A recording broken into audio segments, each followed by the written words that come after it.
Hoje nós iremos falar sobre a semelhança entre as duas bestas, besta fera, né? Semelhança entre as duas bestas e um pouquinho do corpo de Cristo. Bem, vamos lá. Dá um like aí no meu vídeo, né? Para receber mais vídeo e assina, né? Senão, se não se inscrever no meu vídeo, como é que vai chegar até você?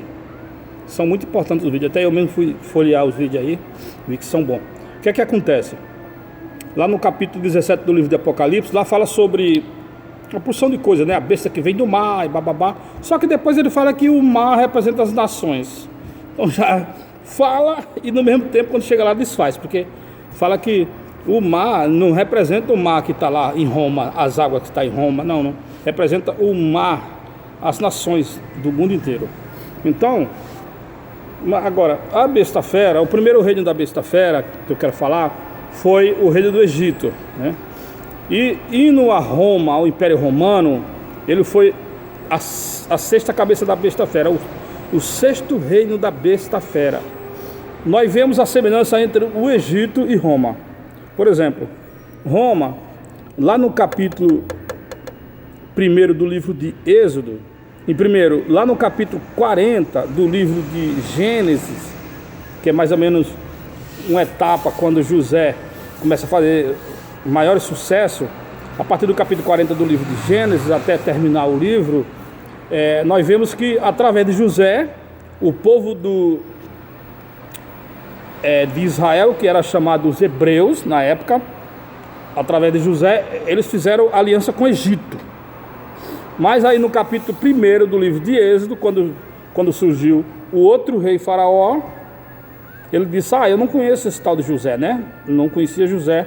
E aí ele colocou o povo de Israel como escravo. Ele escravizou o povo de Israel e matava também as crianças no rio Nilo, né? Nós vemos lá no capítulo 1 do livro de Êxodo, né? Que a briga deles durou até o capítulo, parece que 14 do livro de Êxodo.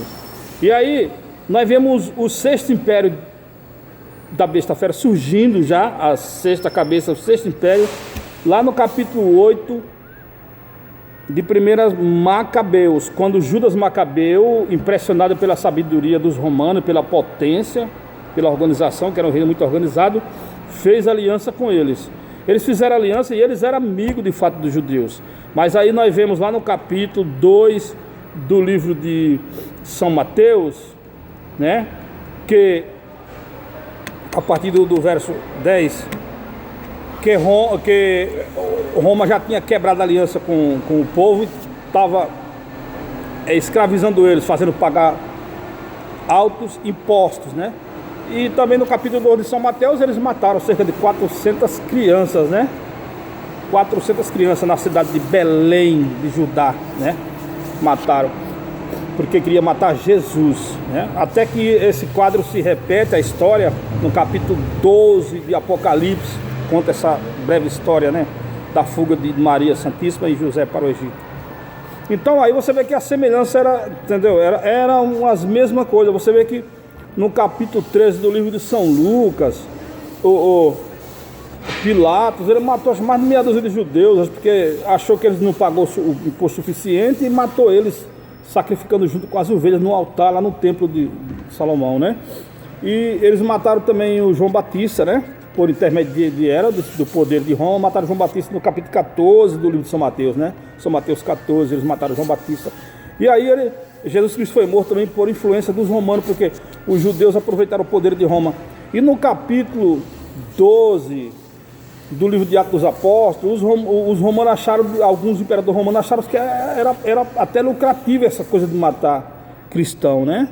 Matar cristão. Então a gente vê aí o reino da besta fera, a semelhança, né? Não vou falar mais porque lá no vídeo está falando e não dá tempo de falar. Agora, quanto ao corpo de Cristo, eu vejo aí os evangélicos, Natanael Rinaldo, que já está morto, Deus põe em bom lugar, querendo entender, dizendo que a palavra de Deus é espírito e vida e que essa história do corpo de Cristo não existe. Meu camarada, já faz 13 séculos, desde do 7º século, que a gente vê as hóstias consagradas na época que era pão caseiro se transformar em pedaço de coração humano, sabe? O vinho da taça se transformar em sangue. Você acha que um homem pode fazer esse prodígio, cara? Um padre, ele não pode ter poder para isso. E quando ele consagra, isso acontece. Agora em Minas Gerais, o cara colocou 4 foi 6 hóstias no recipiente com água, para ver se elas eram originais, e elas se dissolveram, se transformou água em sangue. Está lá em Minas Gerais, na igreja de Minas Gerais. Então é o corpo de Cristo mesmo, cara. O que quer dizer o corpo de Cristo para que a gente venha se alimentar? É que Jesus Cristo, com seu amor infinito, ele teve tanto amor por nós que ele doou a vida, ele foi assassinado. Então, aí não é só ele não, na igreja católica tem mais de 500 santos, santo mesmo, que pode dizer assim, quando você vai tomar a hóstia consagrada, você está comendo santo também, entendeu? Está comendo praticamente a carne deles. Lá em Apocalipse, no capítulo 21, versículo 14, diz que só irão ser salvos quem faz parte do corpo de Cristo, quem come do corpo de Cristo. Ou seja, comer o corpo de Cristo também significa você passar as aprovações da vida, o sofrimento por causa da palavra de Cristo. Tanto é que ele diz, aqueles que foram lavados e remidos pelo sangue de Jesus. Quer dizer que a pessoa que leva uma vida cristã e ele deixa o pecado, ele abandona todo o pecado para viver para Cristo. Ele também faz parte do corpo de Cristo. Ele é uma hóstia viva quando a pessoa se comporta assim, está compreendendo? Então a igreja católica não está errada em coisa nenhuma. É que tem muito sabidão que quer pregar sua religião, pensando ele que ele é o dono da verdade, entendeu? Que Deus só revelou a religião para ele. Pelo amor de Deus, se a igreja católica não fosse de Cristo, então ninguém tinha sido salvo na morte de Cristo. Ele teria que ter vindo agora em 1500, né? Morrer, ressuscitar. Meu Pedro, depois quando eu estou me acabando de achar graça na internet, esse cara é doido, tá achando graça por quê? Pelo amor de Deus, porque é piada, né? Certos pastores evangélicos vêm com uns assuntos aí que é tão infantil que, pelo amor de Deus, com licença.